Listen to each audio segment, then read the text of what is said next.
Welcome back, everyone. Today's episode is going to be on stop hunts. Before we get into our next concept, please make sure you did not skip the disclaimer. Know that I am not a financial advisor and this is not financial advice. The information provided in this video is strictly for educational purposes. Now, let's take a look at our next concept. What is a stop hunt? A bearish stop hunt is when price runs above a swing high. A bullish stop hunt is when price runs below a swing low. We are looking for a stop hunt that occurs at a higher time frame level of liquidity. Now, if you missed our last episode where we spoke about swing highs and swing lows and levels of liquidity, I urge you to go back and watch it. Higher time frame level of liquidity is previous monthly, weekly, daily highs and lows, daily FVGs, hourly swing highs and lows, and hourly FVGs. We are looking for this to occur at our opening times. London indice traders will be looking at 2 a.m. New York Open indice traders will be looking at 9:30 a.m. London Forex traders will be looking at 2 a.m.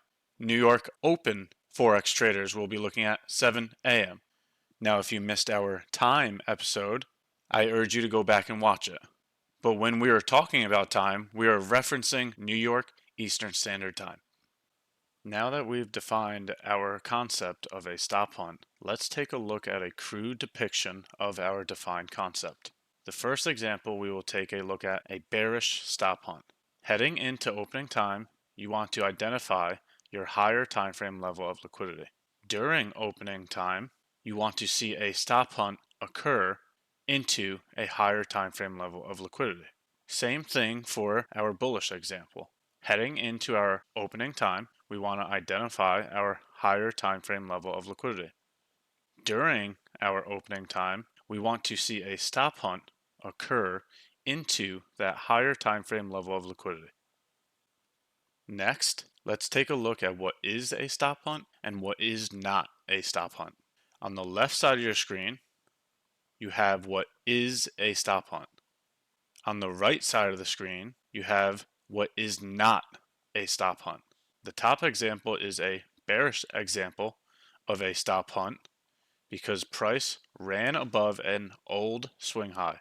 The bottom example is a bullish stop hunt because price ran below an old swing low. On the right side of the screen, you can see that the bearish example did not run above the old swing high. Same thing for the bullish example.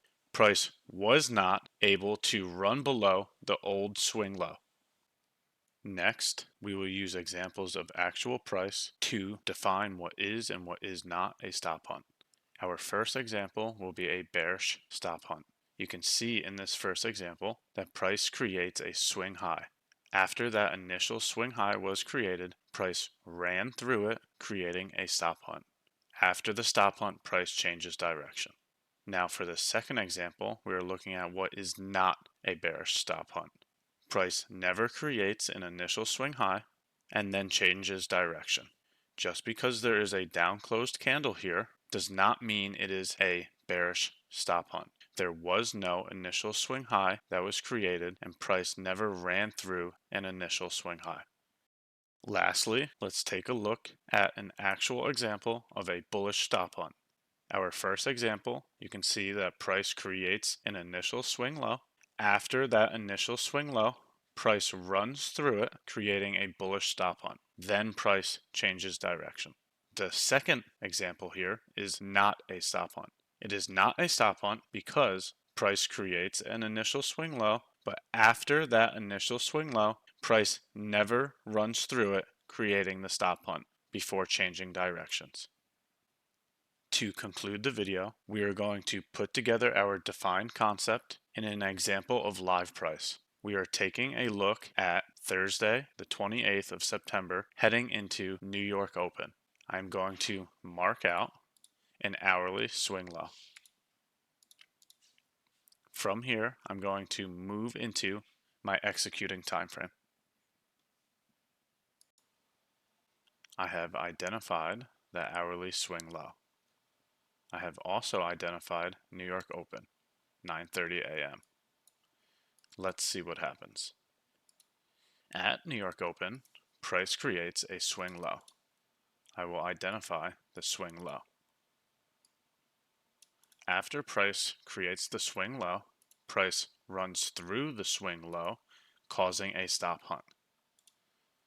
As you can see, the stop hunt occurred at the higher time frame level of liquidity, the hourly swing low.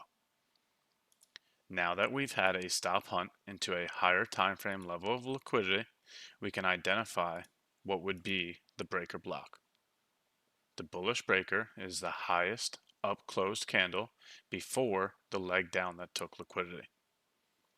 Now we would need to wait for displacement through the breaker block with an FVG that is aligned with the breaker block. At this moment in time, you get the displacement through the breaker block that leaves an FVG that is aligned with it. This is the first moment in time that I would be placing a limit long at the beginning of the breaker block. The long would look like this.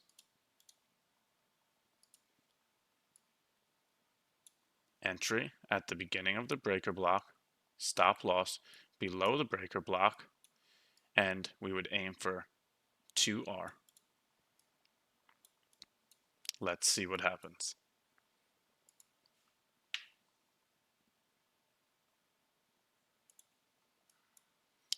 This would be the first moment that you would be entered into your long position.